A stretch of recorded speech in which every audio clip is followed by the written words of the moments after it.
मंदिरों में इतनी भीड़ होती है, इतना शोर होता है, घंटियां बजती हैं, नगाड़े बजते हैं, लोग भगवान के सामने खड़े होते हैं,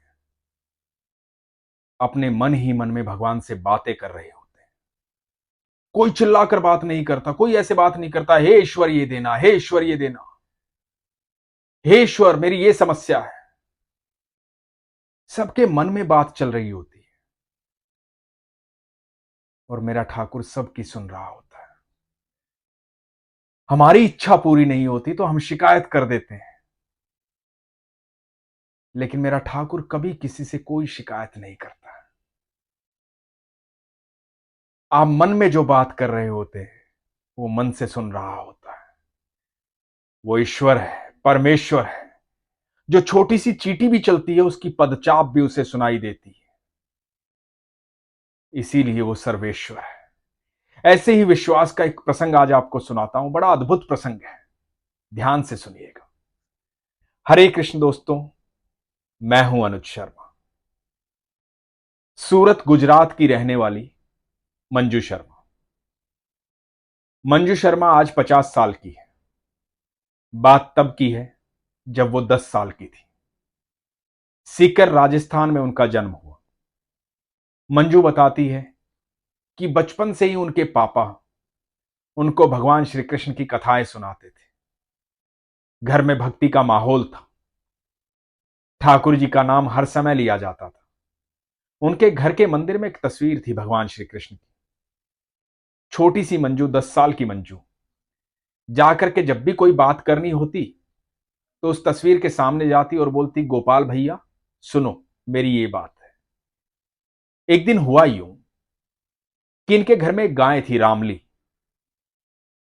रामली की अचानक से तबीयत खराब हो गई। डॉक्टर को बुलवाया गया। डॉक्टर आया, डॉक्टर ने चेक किया। डॉक्टर ने बताया कि रामली ने किसी चीज के अंदर कोई जहरीली चीज खा ली। इसकी वजह से रामली अब ज्यादा देर रुक नहीं पाएगी। 15-20 मिनट के अंदर रामली बैकुंठ चली जाएगी। ये बात 10 साल की मंजू सुन रही थी। मंजू को इस बात को सुनकर बड़ी तकलीफ हुई कि रामली ऐसे कैसे चली जाएगी। बिना ज्ञान के, बिना ज्ञात हुए उसने जहर खा लिया, तो इसमें उसकी क्या गलती है? पता नहीं कौन सी ऐसी जहरीली चीज उसने खा ली। मंजू को बड़ी तकलीफ हुई, भाग करके गई गोपाल भैया के पास। जोर जोर से रोने लगी। बोली, गोपाल भैया सुनो, रामली को कुछ नहीं होना चाहिए।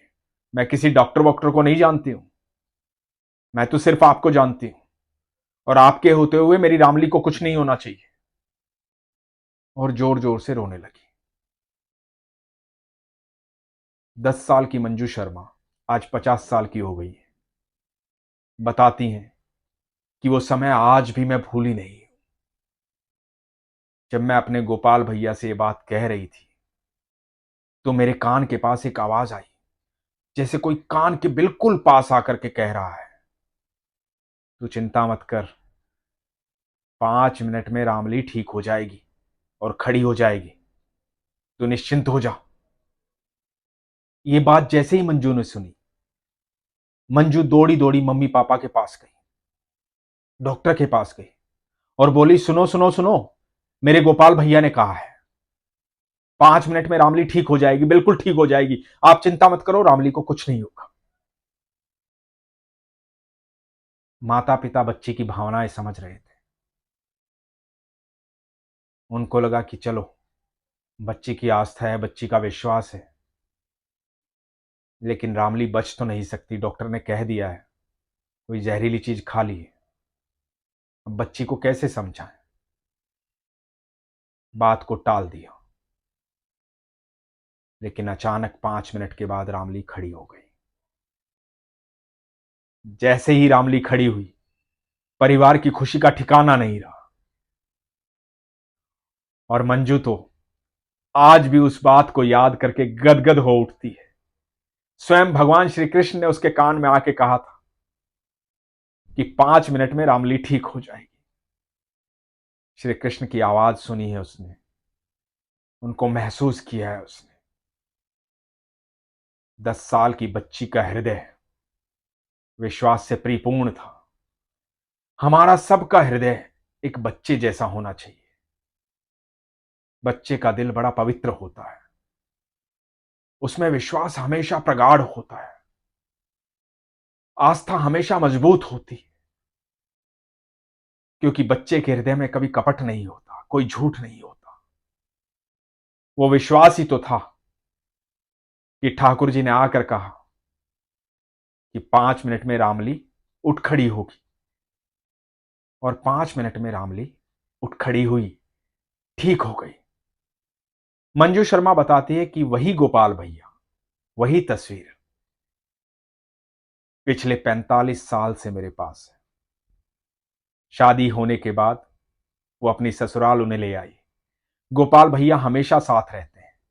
मंजू बताती है कि उसके बाद जब भी घर में कोई समस्या आती थी, कुछ भी दिक्कत होती थी, तो मेरी मां कहती थी, तू अपने गोपाल भैया को बोलना, तेरी तो सुनते हैं वो, तेरे गोपाल भैया को बोल।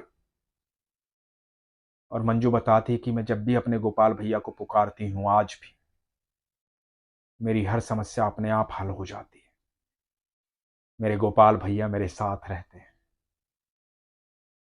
मंजू जैसा सरल सहज हृदय इतने साल तक सहेज कर रखना आसान बात नहीं है।